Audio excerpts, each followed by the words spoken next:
အားလုံးပဲမင်္ဂလာပါခင်ဗျာတခါတော့ကဘယင်ကြီးတစ်ပါးဟာသူ့ရဲ့မြေတော်လေးနဲ့အတူလမ်းလျှောက်ထွက်လာတယ်လမ်းမှာသူတော်စားတစ်ယောက်ကဘယင်ကြီးကိုတွေ့တော့ချက်ချင်းဆိုသလိုခါညွန့်ပြီးအလေးပြုတယ်ဘယင်ကြီးကလည်းချက်ချင်းဆိုသလိုခါညွန့်ပြီးအလေးပြန်ပြုတယ်ဘယင်ကြီးညွန့်တဲ့ခါကသူတော်စားထက်တောင်မှပိုနှိပ်နေသေးတာကိုတွေ့ရလို့မြေဖြစ်တဲ့သူကနားမလည်နိုင်ဖြစ်ပြီးအဖိုးကိုဘယင်ကြီးကိုမေးတယ်ဖို့သူကသူတော်စားတူပဲဘာလို့ခါကိုဒီလောက်ညွန့်ပြီးပြန်အလေးပြုရတယ်လေလို့မေးလိုက်တော့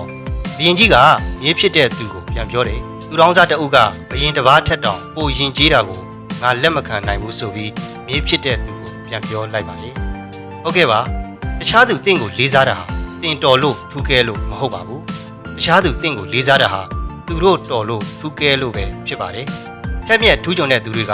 လူတိုင်းကိုလေးစားတတ်တယ်ရင်ကျေးချင်းလေးစားခြင်းဆိုတာတင့်ရဲ့အဆင့်အတန်းနဲ့တင့်ရဲ့အသိဉာဏ်အနှိတ်အမြင့်ရဲ့သင်္ကေတပဲဖြစ်ပါတယ်နားဆင်နေတော့စာပေချစ်သူတစ်ဦးတစ်ယောက်ချင်းစီတိုင်းကိုအထူးပဲကျေးဇူးတင်ပါတယ်ခင်ဗျာ